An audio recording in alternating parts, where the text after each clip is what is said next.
Hello, this is Terrence McNally. As we witness Russia targeting civilians in Ukraine, here's my 2019 conversation with directors Waad Al-Khatib and Edward Watts of the Oscar-nominated documentary For Sama. The film takes us inside the long siege of Aleppo, Syria by al-Assad and the Russians. In the course of the film, Al-Khatib falls in love, marries, and has a baby, all as bombs fall around them. Also joining the conversation is Dr. Hamza Al-Khatib, her husband, Sama's father, who ran the last hospital in East Aleppo. You can learn more and watch this remarkable film at forsamafilm.com. Hello, I'm Terrence McNally, and welcome to another newly recorded episode of Freeform, A World That Just Might Work. I'll be speaking today with filmmakers Waad Al-Khatib and Edward Watts and Dr. Hamza Al-Khatib, a key figure in their documentary film For Sama. And let me just set things up here. After a 3-year hiatus since Trump's Electoral College victory, I've been doing a new interview every other week. Paul Hawken on climate change, Naomi Klein on No Is Not Enough, Arlie Hochschild on her book Strangers in Their Own Land and the Stories That Divide Us, Robert Wright on Why He's a Buddhist. The show airs as specials on KPFK 90.7 FM in Los Angeles and streams weekly on the Progressive Voices Network on TuneIn. Podcasts are available anytime, anywhere on Apple Podcasts, iTunes, Podomatic, Google Play, probably about 20 different podcast sites, and at my site, terrencemcnally.net. A quick plug for participation. Here's six organizations that I recommend that you look into if you're interested in resisting what's going on in D.C. and working toward the healthy and just society we all deserve. Indivisible.us is probably the most organized. They've got like 5,000 plus local organizations. You'll get an email from them every week saying what's up and what's worth doing. MoveOn.org, that's moveon, one word.org, and Courage Campaign, one word, couragecampaign.org, are both digital activist organizations that are very closely working with grassroots organizations. MoveOn is National Courage Campaign, the state of California. Two specific ones, 5calls.org, the number 5 and the word calls, and that one tells you what are the most relevant and timely calls you might make to your local representatives. Town Hall Project, one word, townhallproject.com tells you when your representatives are going to be holding meetings with their constituents back at home, and so you can go in and let them know how you feel. And finally, since climate change is such a huge threat, crisis, and so on, 350.org, I find the best activist organization working on climate change. I saw an extraordinary film recently, and I feel both lucky and humbled to have in the studio with me today 3 key figures who created the film and whose lives are the film. More than 500,000 people have died in Syria since the uprising against the regime of Bashar al-Assad began in 2011. The documentary For Sama, that's the word for, and Sama, S-A-M-A, which is the, in Syrian is sky, right? And Sama is also the name of a child who's born in the course of the documentary. And this documentary takes us inside the heartbreaking suffering of the people of Aleppo during the long and brutal siege by al-Assad and then later joined by the Russians. College student Waad Al-Khatib began shooting the uprising when it was young, folks spraying revolutionary graffiti on university walls. The revolution rises around her, as does the overwhelming response. And the film ends 5 years later when she accepts an offer of exile and is among the last to leave the destroyed city. Hamza Al-Khatib is a physician and a revolutionary. He ends up running the last hospital to function in Aleppo as it falls.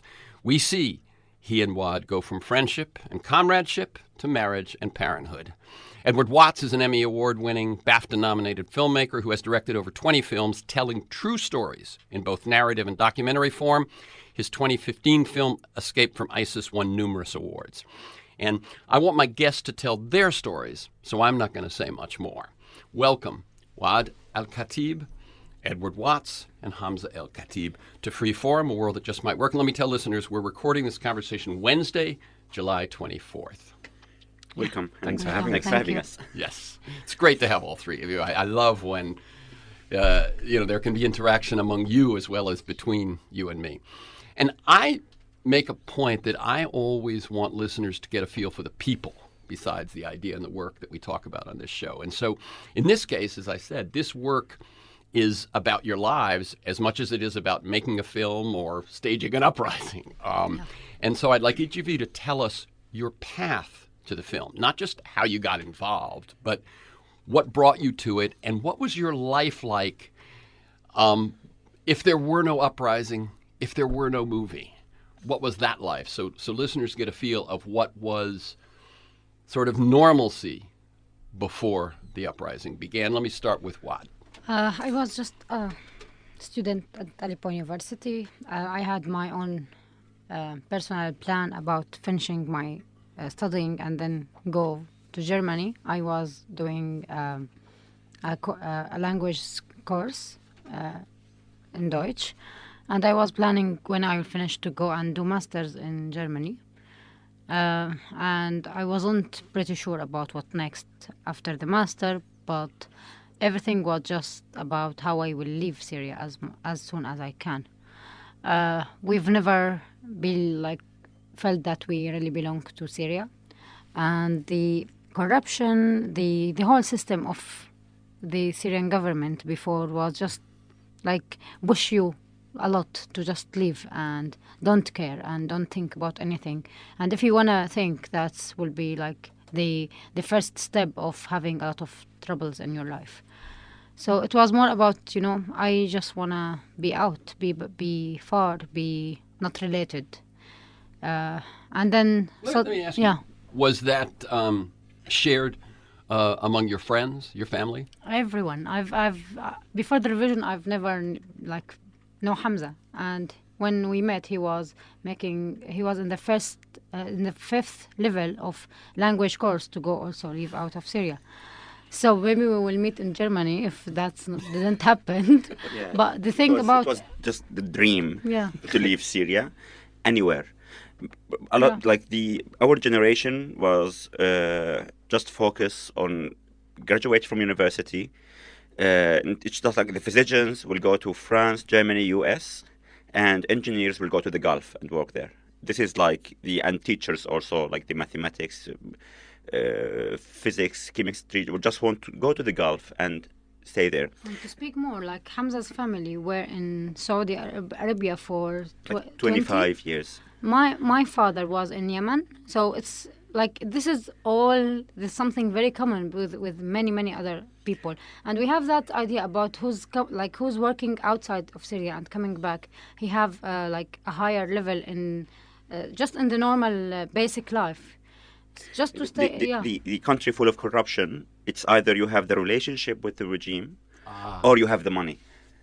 So the people want just to go out, work, because it's the only way to have a decent life when they're coming back to Syria, and just to have that extra amount of money to survive. We've never felt that we really belong to Syria, because it was the official name of Syria in all the media, all the banners is Syria al-Assad, which is al-Assad's Syria.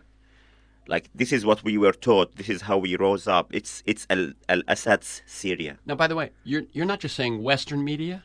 No. Even the local media? No, this is the local. Yeah, the local Assad's media. Syria. It's Assad's Syria. In the whole course of your lifetime? Exactly. Yeah, of course. It's Assad's Syria. It was the father, Hafez, and when he killed, they changed the constitution. Exactly. In 5 minutes to make it fitable for his son, because he was 32 or 34, and the rules was it's only 36. So in 5 minutes, they make the amendments, change it, and now to fit it to his son. Just keep al-Assad's Syria. So how many years in the two of them together? How many years?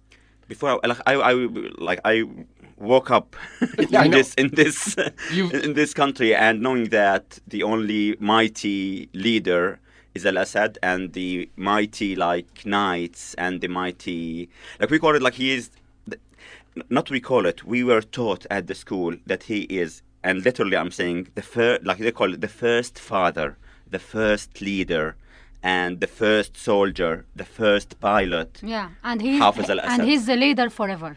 This is what This is what you're taught in school. Exactly. So we just want to go out, Of course. Please. So a couple of questions, and by the way, I like the way this is going. A couple of questions. How many people can afford to go to university and have that dream of leaving?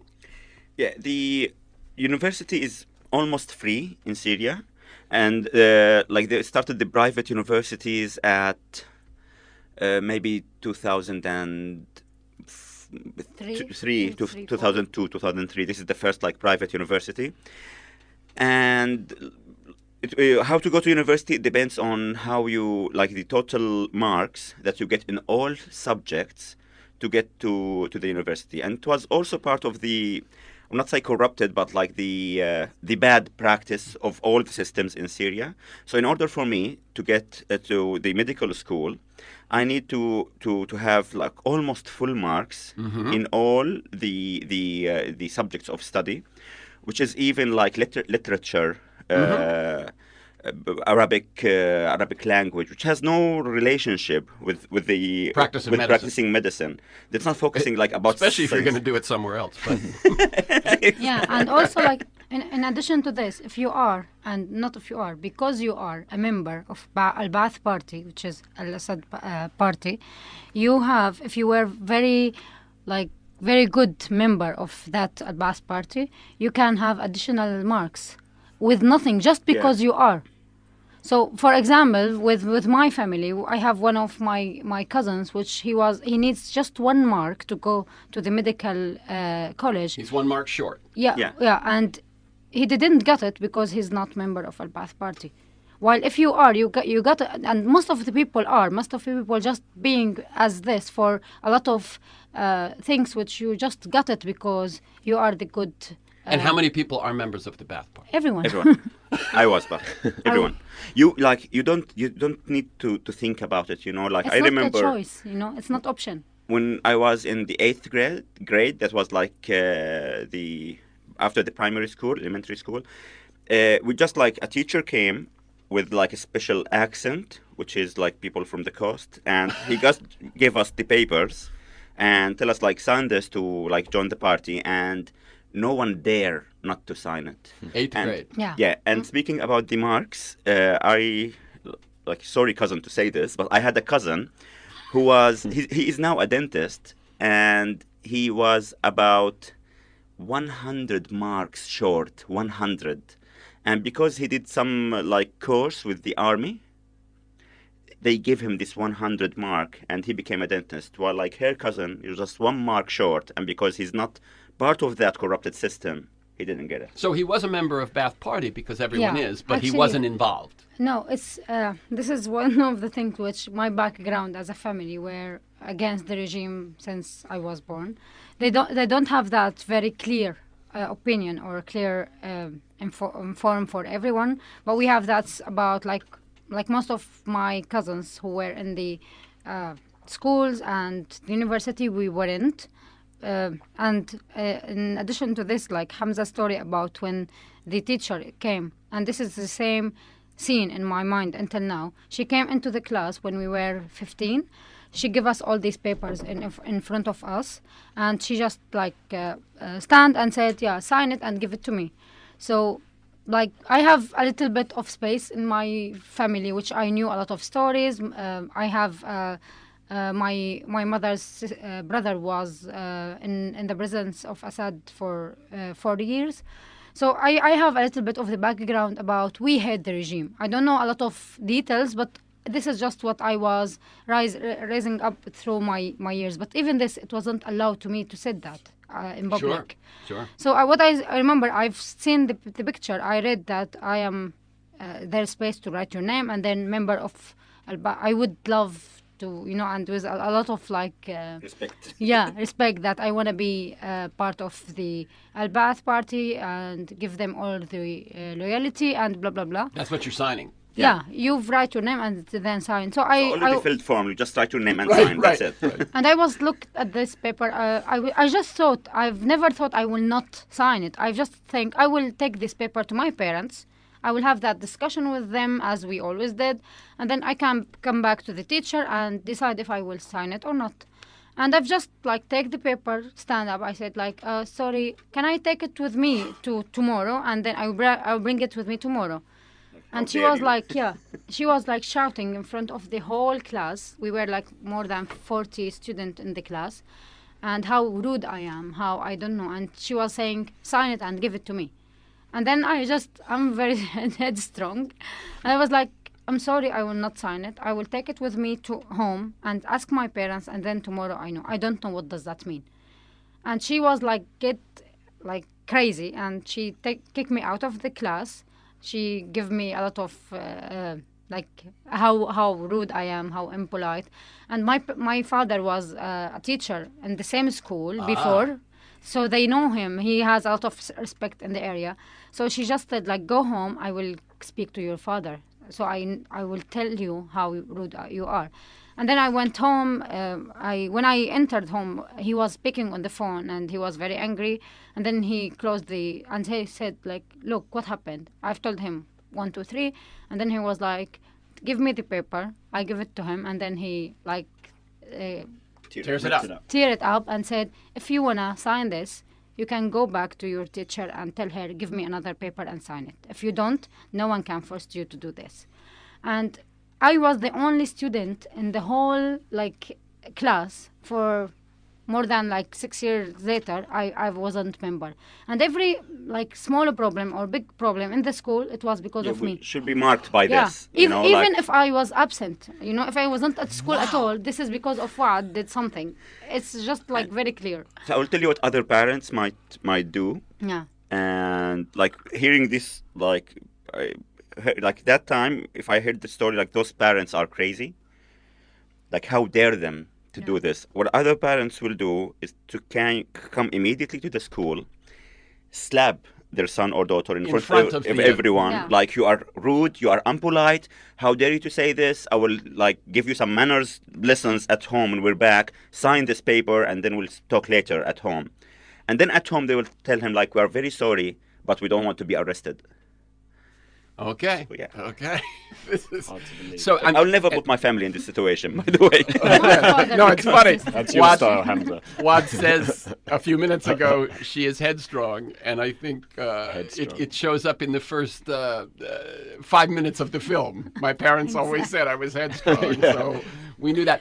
One last question about what you're talking about, which is you said how members of your family had gone away to work so you can make more money than you can make in Syria. Do most people intend to come back? Usually they, like, for example, my family went there. They usually spend the vacation in Syria. And this is also for, like, American listeners, why you might hear some people, like here in America, Syrians, tell you, oh, our country was so beautiful. But because they were just go there with plenty amount of money for 1 month. So they are expected. They go to the fancy restaurants. They had, like, rent a car, go drive. Of course, it was beautiful, but not like the workers' class. Not for the people who struggle just to live in Syria in daily basis. And after that, like, for example, my family, which is most of the people I know, my uncles, my friend's father, they went to Saudi Arabia for 25 years. Both of them are math teachers. And that's how they were afforded to buy a house. And then we went back when my older sister, my biggest sister, was in university. So we all come back to Syria, and we lived there. So in other words, the people who are able to leave are the ones who are the upper class or the upper middle class. Exactly. And if you were not able to leave, get an education, make more money, you're probably going to stay where you are. Exactly, Yeah. 100%. Exactly. Okay. Yeah, and even if you study, like, this is not about going to the university, because this is just one level. But whatever you graduate, if you are not in that loyalty for Al-Ba'ath Party or let's say, the corruption system, or even the security forces, the secret security forces, you can't get any job. Even if you are, like, the first, this is... In other words, even if you're the smartest, the most capable, whatever your qualification, if you don't have those connections, whatever your qualification was, if someone who didn't have any like education, he is just a small, like, member of the army, he can, like, slap you in front of the old people. He can, arrest like, beat you. He can do whatever he wants. Even if you are a professor at the university, no one can speak with anyone. This is just a quite of a security country. It's nothing about who are you. We know several people like that. Even if you want to, like, start a project or something your own, like, you don't want to go to that university course and the academic way, and we know that they will share you with your like project or your dreams or whatever, like just because you are on, like basically we're living in their farm. So in other words, if you're an entrepreneur, they get a piece of whatever you do. Exactly, and the more successful you are, the more harassed they will be to you, and the biggest share they will take from you. And I'm guessing if at a certain point you go, okay, and you're welcoming, and you become, now I'll work with you, then you'll have more business. Then you'll have more business, and then now you've entered the club. Exactly. Yeah. This is Freeform, a world that just might work. I'm Terrence McNally. I'm speaking with filmmakers Waad Al-Khatib and Edward Watts. That was Edward we just heard. And also in the studio with us is Dr. Hamza Al-Khatib, a key figure in the documentary film For Sama. For people, again, what is the population of Syria? It was in 2010 or 9, around 25 million. And as I said, 1.5 have been killed. Actually, nobody knows the real numbers, because every time, like every few months, we hear another massacre. More like smuggled pictures came from the Al-Assad presence, and we just got a list of 1,000 names. Nobody knows, like, I think like in the future, a lot of massacres were revealed. So you're saying if that number I quoted, which I found online of 1.5, you're saying it might be that, it might be more, because there are things which didn't come out. And then the number of people at this point who have been, who have either fled the country or been, I guess there's two different numbers, those who have fled their home and are somewhere else Exactly, in Syria, the internal displacement. Exactly. And those who have left. What are those numbers like? The refugees around the world, as Human Rights Watch, was more than 6 million. And the internal displaced is almost the same number, So like that's 5 to half. 6. Yeah. That's 12 out of 25. Exactly. Unbelievable. Okay. So let's move now towards, I had asked you, what was your life before? And then I'm going back to Waad, what is your moment when you begin to shoot as I said, the first scene I see in the movie is graffiti, young students and everyone. Is this the Arab Spring or just after the Arab Spring? Yeah, actually, with the Arab Spring, when that happened and Syria was, like, fortunate. We're next. Yeah, we are next. We are now. And this is something we've never thought that will happen. The fact, just like, you've seen a lot of people in the street, like, shouting and chanting about God, Syria, and only freedom, which is the other side of, since we were very, very young, we were saying, like, God, Syria, and only Assad. I see. So that statement is a twist. This is the part of the change when we felt that we can do something, and it shouldn't be just Assad. It should be someone else. It should be Assad if people really want that. But it's more about like, we need the freedom. We need the dignity. We need the feeling that this country is ours and we are citizens in this country. We belong to this place. We have that connection. We have this relationship. And this is that moment, really, in 2011, when we feel that we're proud of we are Syrians. So what you're saying is, when you say that moment, you mean the first time in your life? Yeah, first time in my, it's beginning to stir inside of you that we could be a people. Not just we, but even our parents, even our, like, grandparents, they've never think about something out of Assad family, out of this farm. And this was really the first time when we feel that this farm could be really a country where we can really be proud of. I started shooting at the university, and then like gradually when Aleppo was divided to two places out of the regime control, I moved to east part of Aleppo. And East Aleppo was the part that was under opposition control. Yeah. West Aleppo, still under al-Assad, and the population of Aleppo. The population of Aleppo before this divided was 6 million. Okay, I mean, Aleppo, huge. Aleppo as a city with the countryside, which is very, very a huge area. And if we wanna more specific about the numbers, you're talking about the districts is around like 6 million, and the city was around maybe 3.5 million. And when it divides into East and West, the highest population that the East, because East was the most like targeted place. Yes. It's considered the most dangerous city in the world in 2015. So, but the highest population by the local councils reached 1.5 million civilians. And during the siege of Aleppo, there was 300,000 people living there. Okay. During the last like few months. And let me go to Hamza now.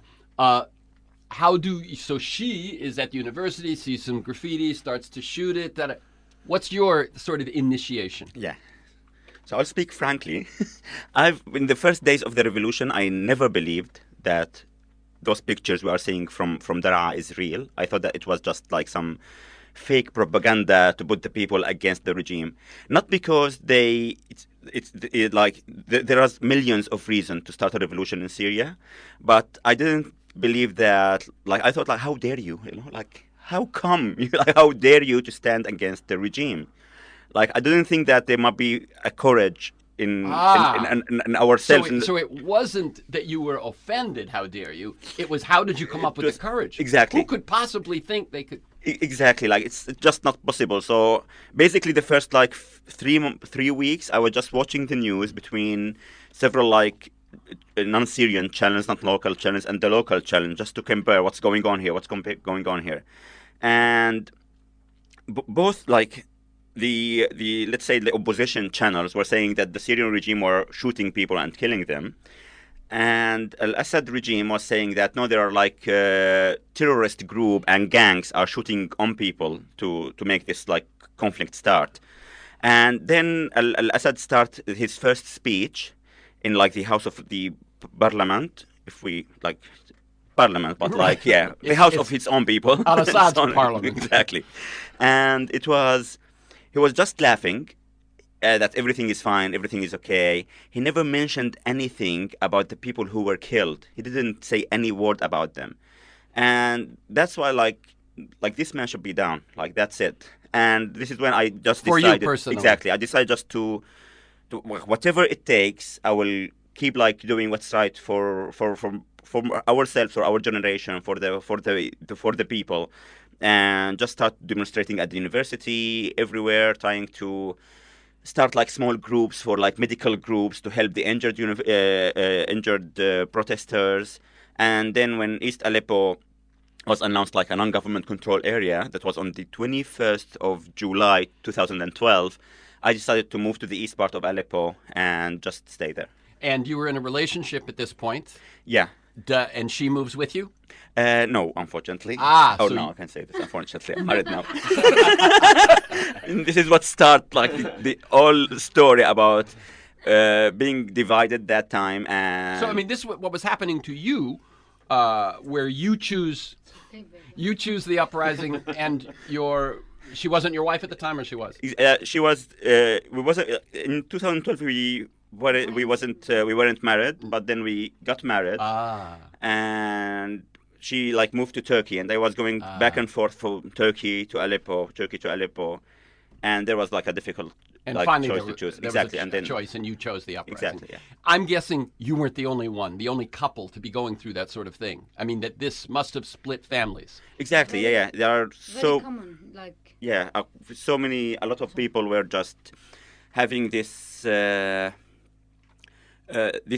let's say struggle at that time, because there were so many, like, you can't just take your easily for anyone to take his family and start a family in East Aleppo. In East Aleppo. It was easy for the people who are from there, because it's their home. But like for myself, the first time I ever went to East Aleppo, and that was also part of the corruption that we were living. I've never in my life went to East Aleppo. And I'm from Aleppo. I don't know how those people were living, what's their circumstances. And Western Aleppo, I think it's just like any West city, you feel like more richer than the East. Like it's just Berlin, I think New York, the same, right, London. As we say, the other side of the tracks, you know. So for me, I like grew up in the west side of the city because my parents were out of the country. So they were afford to buy a good house and stay there. And I've never in my life went to east part of Aleppo. I had no idea where people are living. And that's when several people from my friends were saying, like, we were living a good life. I told them, like, no, you were living a good life. Look at the other people. They were like living in just like random places, built with like the minimum conditions. Yeah, right. It was just like unbearable for them. I want to add just for this. I want to ask him about his feeling now for east side of Aleppo. We all, like people who lived through this experience in east part of Aleppo, we have that connection now with the east part more than the west. All of us, all our memories now. If we want to really now, if we can have the chance to be back, all of us we will back to east part of Aleppo. And this is what the revolution did. It's just like it's removed all the walls between people. It's removed all the differences between the areas, the people, and just you feel that you are connected with Syria. Syria as just one country. We are all together in this. We are all just sharing everything together. Yeah, we lived the dream in East Aleppo. Before 2011, our generation or our dream was to just leave Syria. And after 2011, our dream just to stay in Syria.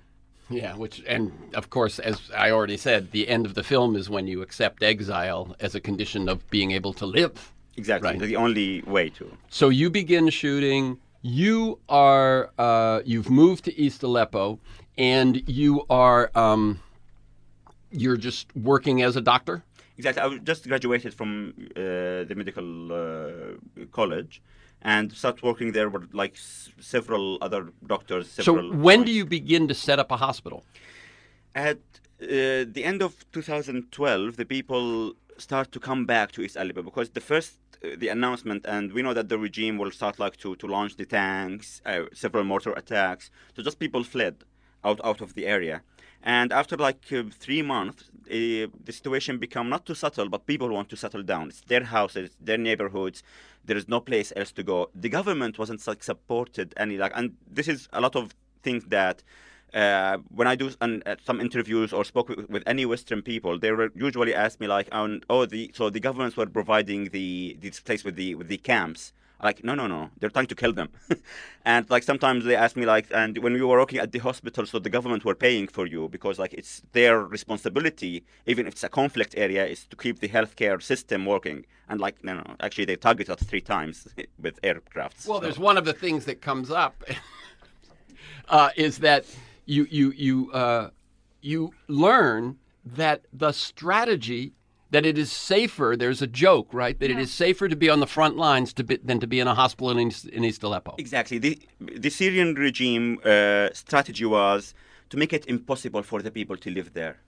That's the main thing, that there is no way you can be in my farm, but out of my control. There is no way to have this. So the only way to do that was to attacking or targeting the bakeries, the schools, and the hospitals. So like it was just to break the people's will to do anything. And let me just say, the film opens the first 4 or 5 minutes. We are in the hospital you were in at the end. And let me just say, the film jumps back and forth in time. So at that point, at the opening, we're in Al-Quds Hospital in east part of Aleppo. What time? What year is 2016. that? 2016. So that's 2016, and we have this nice scene, and I think Wad's talking about her daughter Sama and so on, and we hear the shelling outside the doors, and so within a few minutes we are racing down corridors. And what I want to say for people. I recommend the film, absolutely. Graphic, you will see lots of blood, but what I felt I will tell you, within 5 minutes, I said to myself, I have no problems. Do you know what I mean? In other words, I saw what you folks were living, and I said, I got no complaints. Yeah, because it's real. It's life. It's people really living this every day, not just in the film 3 years ago, but even now, today. I woke up today, 6:30 in the morning, U.S. time, I've seen like a big market in Idlib countryside was targeted. Like now you've seen, there's a picture of a father like trying to rescue his daughter, and his daughter, which is, you can't see how what age is she? But you can see her like her hands getting out of the rebels, and she's also carrying a baby. Like it's unbelievable. And that's today. It's today as we speaking today. And I don't know how many people were killed today, but also like 2 days ago, another market in another city next to Idlib also, it was targeted and more than 54 people were killed. And those cities are around maybe 30 to 40 kilometers far away from the front lines. So that's why it's safer to live in the front lines, because the regime will just target the markets.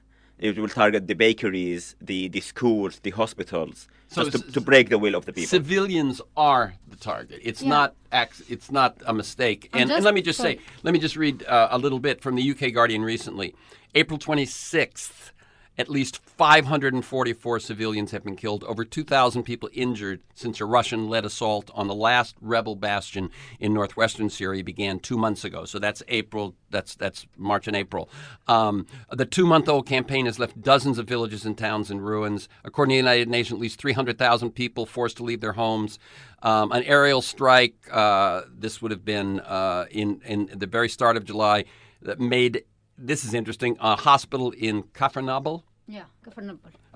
The 30th hospital to be bombed during this campaign. Your hospitals, that isn't even counting. This was 30 in this campaign. So just so people get the sense, because I believe that one thing that your movie will do, at least for the people who talk about it, the people who hear this, the people who see it, will remember, oh, Syria, I thought that was over. Yeah, exactly. We're like, ISIS is over, then we're fine. Like, Syria is a safe place. And that's what, like, these like statistics shows clearly that maybe like I will not say no, because it's, like, statistically it's wrong to say like no one, but I think no one from all those 6 million refugees in the world came back to Syria after ISIS, because they hadn't fled because of ISIS. It was You're saying they didn't flee because of ISIS. Exactly. It was just because their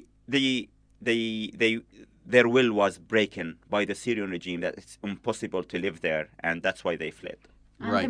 the main things of the main message, let's say, of the film, it's this story is ended with us that we were lucky, but others people not. And what you've seen in the film is a real life. These 4 minutes at the beginning, opening side of the film, which you felt, you said it's very like hard to watch, but same time this is real. This is people living this as we speaking now. There's people living the same situation right now, and it's really like.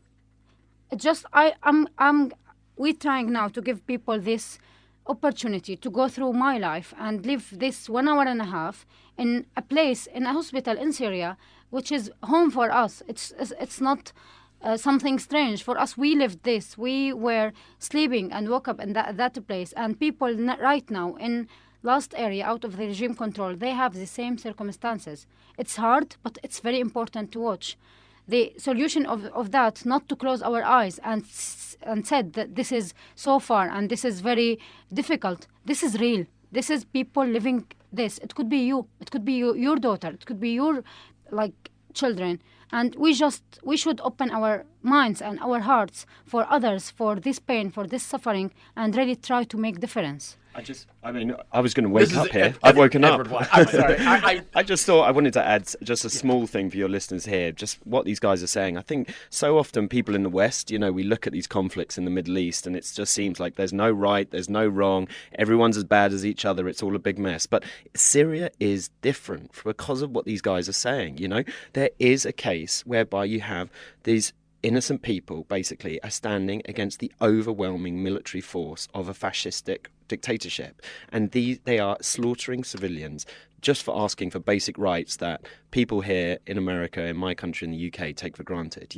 I hesitate to say it, but in this situation there are like goodies and baddies, basically, which seems like very simplistic, but actually, you can say very clearly who are the ones who are killing children today, That's right. That is the dictatorship of the Assad regime in the Russians. That said, you can choose. Yeah. Just choose the side that's which side are you on? You side with killing children, or the side that thinks killing children is the worst thing that can happen? Right. In let me just say to people, this is Freeform, a world that just might work. I'm Terrence McNally. I'm speaking with filmmakers Wad Al-Khatib and Edward Watts. That was Edward we just heard. And also in the studio with us is Dr. Hamza El-Khatib, a key figure in the documentary film For Sama.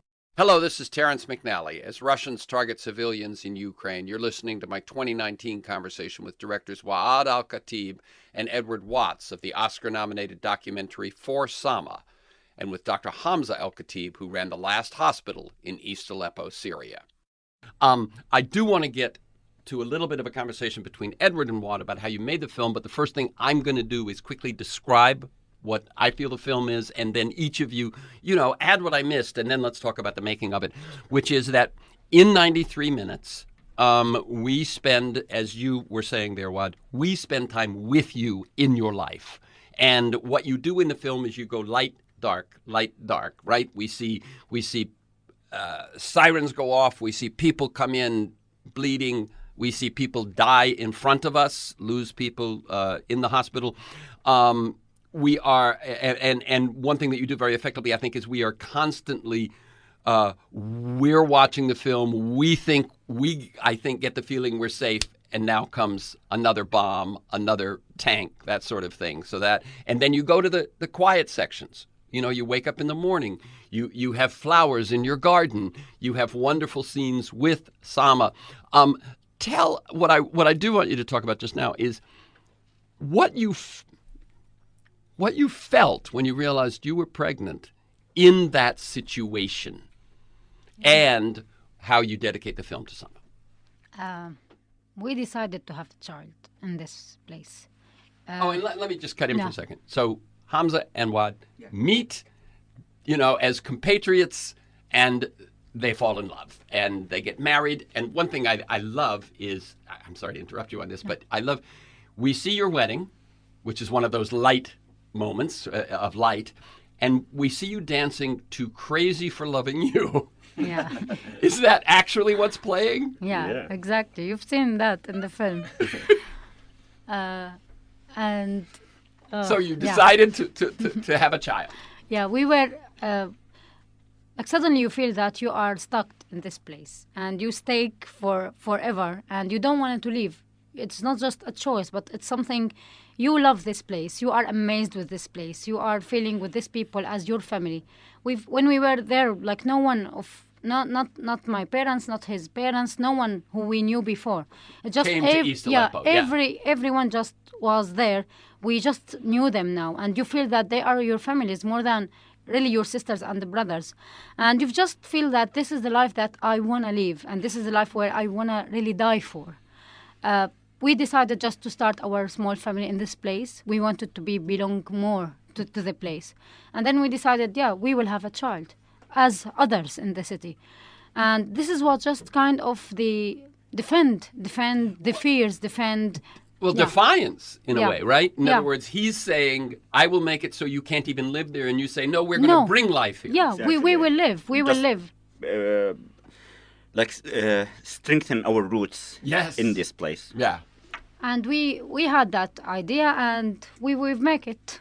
I was pregnant, and I was just, as much as I have a lot of fears, and I can't ignore that. But at the same time, I was very happy. It was the most beautiful day in all my life. When you found out? Yeah, I'm pregnant now. I have life while all the death around me. He's trying to killing us, but we will bring this life. And it was just kind of it stayed until now. We still feel that feeling, how strong we are, and just something give you a lot of hope. Yes. The hope that we were just looking for. Now, at times in the film, you do speak to Sama and you say, will you ever forgive me? Yeah. How could I have done this to you? So obviously you go back and forth. Of course, yeah. And even that minutes when you feel that, okay, I'm pregnant now, and we have also a big responsibility. We should find a way how we will protect her, how we will be giving her as much life as we can.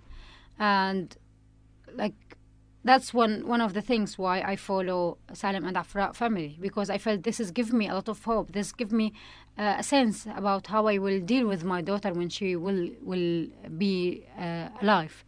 And you dedicate the film to her, and basically what you're saying is so that she and others can see the life. Exactly, and can they have a chance to understand what was happening, why we decided to bring them to this life, what this life looked like, and how we were very hope that one day it will be not as we live right now at that moment. And later on, let's say, after 5 years of shooting that film in Syria, and then when I moved out, when we forced to flee out, and then I was in Turkey and then London, when I met with Edward, and we decided to start doing the film. And when I shooted everything, it was kind of the shooting, some of the personal stuff, as you've seen, and some of the other stories outside as a normal journalist. And through filming that, I was speaking with Sama in some places, as any other mom around the world will do. Yeah, there are scenes interspersed in the film where you are speaking to your child. Yeah, and let me bring Edward in now. How did you meet Waad? How did the film happen? Well, we always wish there was a really great anecdote to tell here, but actually it was essentially we were match made, because it was only after Waad and Hamza were forced to flee that everyone realised that she had this incredible archive. Some of her stuff had been on the news, and she'd won an Emmy for it, we should say, and she'd done very well with her news reports, but no one realised that she had this complete, incredible hinterland of all the personal stuff that you're talking about. So when people saw this heap of war-battered hard drives full of all these clips and all of this life, over 500 hours or so, they were like, who's can support her, basically, to tell her own story? And they thought I'd be appropriate because I was passionate about Syria, passionate about it for the reasons I mentioned earlier. And I've done a lot of documentaries before, so it felt like we might be a good little team. Plus, I'm up for a robust argument, which was an essential characteristic of anyone who would work with Waad, because we had very headstrong, and we had a very robust and honest and direct collaboration, basically. And I think it's us coming together. It's our two minds bashing and collaborating and talking and forging stuff together that makes the film as strong as it is. That makes sense to me. That it's a Syrian and a Western point of view. Boom. Infusing, yeah. Right. And but not like just some little lovely meld. Oh my God, I wish, please. No, I don't wish that. I'm very proud of how fighting we had through the process, because what we have now is just because we were both very passionate about the film. We wanted to be as perfect as we can. And from an outsider point of view, because I was just hearing all those arguments on the phone, and Waad came back angry to the house, and then I had to go to speak with Edward now. So many things. Edward talking to me from back the scenes, please, can you tell Waad to calm down, please? And the thing is, Waad was always want to tell the story that she want to tell the Syrian story. She the journalist. She didn't want to make it she clearly said that I don't want to just shortcut Aleppo story, just become me. I don't want to be that person. Just it's all around me, and I'm the woman in Aleppo, etc. But the main of the conversations was between Ed saying but people will not be very interested in just that Syria, the news stuff. It will not be that. I was trying to find a way, because we knew in this whole process, as you said, the conflict's gone on for a long time, and there've been films about it, and a bit like you said, I think earlier, people think it's over, and what happened, and actually this is so different, and what these guys lived through, who they are, but also what Waad managed to capture on camera is so different from anything anyone's seen about Syria that, my concern was to do justice to their incredible achievement, both from a cinematic sense, but also just from a life sense in what they'd done in their lives, because I felt that this story and this footage had the power to touch people even on the streets of LA or San Francisco or Nantucket or Sheffield, which is just a number of the places we've been. No, that makes very good sense. So the let me ask you about a couple of decisions. The decision to go back and forth in time. How did you come up with that? We started first with very chronologically way. Sure. And we needed that actually because Edward he've never been to Syria in that situation, so he needs time to understand the footage and how we went through and what Syria's story is very complicated. My story also very complicated. So we really needed time to understand everything. And he actually now lived this 5 years through the material. I feel, I bet. Yeah. And for me, I was just left Syria like 3 months ago, and I was very emotional with the situation. We've just felt that we lost everything. It was very hard for me even to stand and like be very strong about the story and judge a lot of things.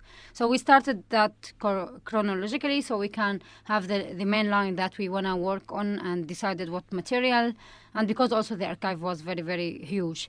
Yeah, so we started at that point, and we just want to build the main contact that we want to work on. So even as you're doing the chronological, you might go away from it, but you course need it as a foundation. Yeah, of course we will go away, but we don't know what the main key of that. Yeah, exactly. We were just literally trying to map the landscape out at that point, because I mean, part of the job, which took months, was just literally getting a handle on this 500 hours. Huge archive. We sat for hours, days, 16-hour days, where Wad would be playing a bit of footage, explaining all the hinterland behind each clip and how they interrelated. So yeah, and the film could be really 3 different films now. Sure. If we decided to change the plan. We have plan A, plan B, plan C in every scene. And not just the same stories, but even different stories. Sure. No, I'm thinking there are whole families probably that you shot, and we would have, were the movie differently, we would see them beginning, and people would die, and we'd watch it. And that's on the cutting room floor. Even the light scenes of like the wedding, there we have a lot of nice things where it could be like really main part of the story. But then when we decided to be like through the let's say the main personal way, through that we can speak about the city and the other massacres happen, the other big general events, and then we felt at the end of this that it was very like light at the beginning and then very dark at the end. Dark to the point that people they will start like engaged with the film, but they will have the way that I don't want to see what the bad ending of the story. Right. Let me just make sure that it's clear what you're saying. That there were always parts of light and dark, but in one particular cut or one take on it, all the light seemed to go away, and it ended with 20-30 minutes of dark. That's exactly the chronological way, because that was the truth, in the sense that you see it started with all the hope of the initial revolution, and then you end with the siege, and that was it. And that's why we had to break out of that, really, because that didn't reflect the truth as well of like the human experience. That even in those dark times, there were moments of light. Otherwise, you'd have killed yourself. Exactly, and this is what such a pleasure to meet someone who gets it, like, very clearly. Exactly. When we were speaking about, like, if I want to tell the story to anyone, I will start, of course, with the first beginning of the story, but I will just go, like, first and back with this, because this is what the a human being telling any story around the world, you relate it to something. When I will speak about when I was about Sama in the siege, I will be back the moment when she was born, and all these things. It's just things give us strength during the last 6 months of the darkness, let's say, of the life in the siege in Aleppo. And given that we're in LA as well, I think, and we're talking to no doubt lots of screenwriters and all of that, people who make movies. I think another thing that helped us with all of that was thinking about it in terms of almost like a narrative structure, in terms of 5 acts, because actually you began to see that the material kind of, there was an initial point which was about pure hope and sort of the love of these guys. Then there was about pregnancy, then there was about just the initial moment of Sama arriving, but also the decision to go back into the city. So kind of underneath the doc, there is, in a very light touch, there is a kind of classical story structure, which also then helped to inform the way that the flashbacks and the light and dark played out. Well, you say 5. What were the other 2? Well, then, of course, you have Catastrophe, basically, which is Act 4, and then you have a sort of form of catharsis, a little bit resolution at the end. You mean just the leaving? The leaving, but also I think, the leaving, which is very key point for us. Disaster, but also the memories. I think the point is that the film, and this was something that came through so much from being with these guys and our discussions, that despite all of that horror in the film, as you heard today, these guys loved Aleppo. They lived, and that was the emotion that I was always getting from them, that they'd look back on this time, which to us as outsiders would be like, God, it must have been a nightmare. But I feel like there was so much joy, and that was what we had to end on, basically. And the last thing about the hope that we still live for right now, it's after everything happened, we want to continue. There's nothing will stop us to tell like the truth of the story and shift the narrative about Syria and try really to make difference in people's life as Syrians. And this is still like why everything is really worth. Mm-hmm. Because we're doing that for our children, for our future, for the new generation. So we're in the last 2 minutes or so. That's where you've just gotten to. I mean, you've got a good sense here. You've done a few of these interviews, Waad, to bring it to that. What is it you want people to get from the film, and where can people learn more, and what can people do? The first and the big main thing for how everything we've went through, to speak about the truth of anything happening. Syria as conflict is not a civil war. It's a revolution, and it started like this, and it's still continuing like this. The main things about everything was happened just to make a new future for us, for our children, for the new face of Syria. And this is what we went through, and this is why we sacrificed everything from the beginning until right now, as we're speaking.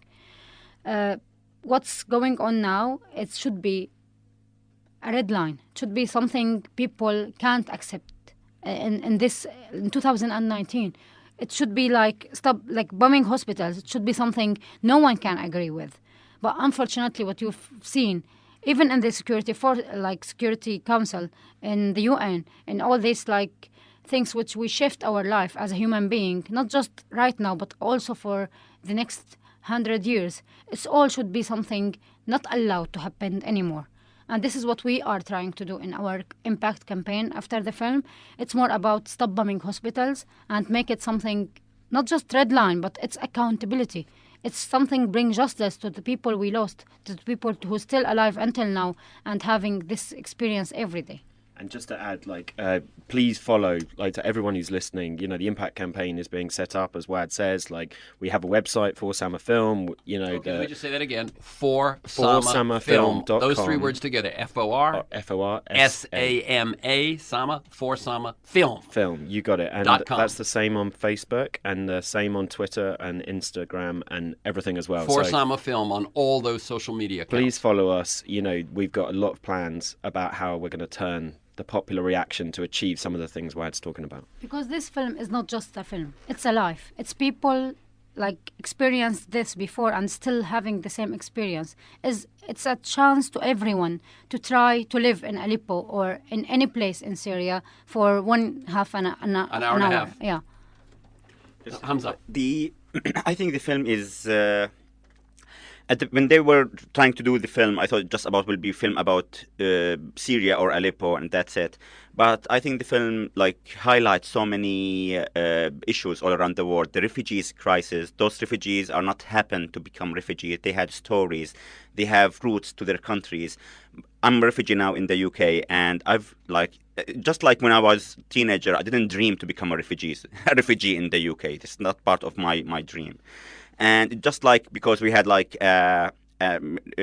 natural disaster and then became refugees, there are people that did this to us, that killed our friends, that destroyed our infrastructure, destroyed our country. Plan and strategy, and they're still doing that. And maybe we're not back to Syria in the next future. Maybe it's still happening in Idlib, but in the upcoming years, justice should happen to those victims. Very good. We got to bring it to a close. Again, the film is For Sama. It opens in New York and L.A. the weekend of July 26th. Friday 26th. And then there will be a national rollout following that. The website, as you said, forsamafilm.com, or the various social media sites, Instagram, Facebook, etc. You can Twitter, For Sama Film. For this conversation and many other interviews, articles, transcripts of interviews, to join me in pursuit of a world that just might work, go to terencemcnally.net or worldthatjustmightwork.com. They're the same website. So that is all those words together, aworldthatjustmightwork.com or TerrenceMcNally.net, TerrenceMcNally.net. If you want to get a weekly email announcement telling you who's going to be on what we're going to talk about, and usually 8 to 10 articles to flesh out the context, sign up at my site or email me at temcnally@mac.com, mac.com.